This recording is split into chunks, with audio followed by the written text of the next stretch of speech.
kita fokuskan ke informasi ada jalan di Langkahan kemarin, jalan perkebunan yang katanya rusak, becek dan sebagainya. Ini menurut laporan masyarakat. Jalan yang rusak itu sering dilintasi oleh truk-truk kayu, ya, bermuatan lebih dari kapasitas. Yang kita tidak tahu kayu siapa, yang pasti ada toke ataupun ya pemain illegal logging yang bergerak di sana, sehingga jalan bisa hancur. Satu, yang kedua itu dimanfaatkan oleh perkebunan. Harusnya perkebunan itu merehab atau meningkatkan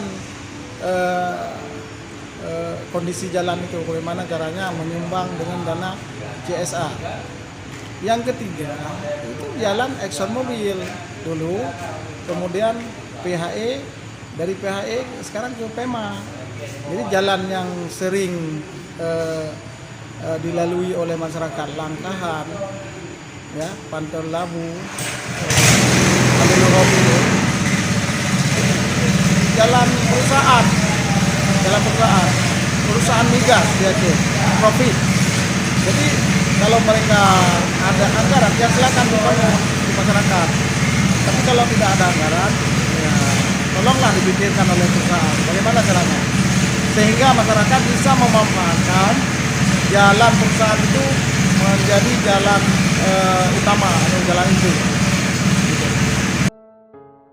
Kita sudah usulkan ke provinsi, dari Panton Labu tembus Langkahan itu jalan induk pada anggaran BAK, ya, sekitar 9 miliar itu akan dikerjakan insya Allah tahun 2022. Kemudian upaya lain, kita sudah duduk dengan para perusahaan yang bergerak di Aceh Utara agar mereka memenuhi komitmennya untuk menyalurkan CSR pada akhir Desember ini tuntas. Dari hasil kita duduk kemarin, masih banyak perusahaan di Aceh Utara yang belum merealisasi janjinya sesuai dengan peraturan dan perundang-undangan.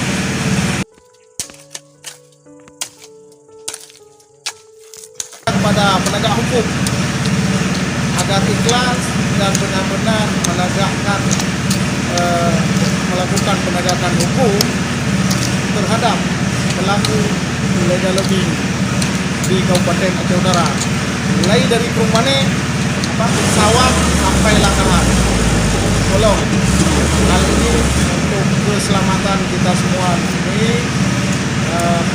diakibatkan karena setiap tahun itu Aceh Utara sering terjadi banjir.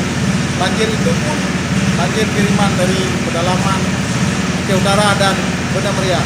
Kepada pemerintah Banda Meriah juga kita tegaskan, tolong monitoring dan menerapkan sistem hukum yang kuat di sana.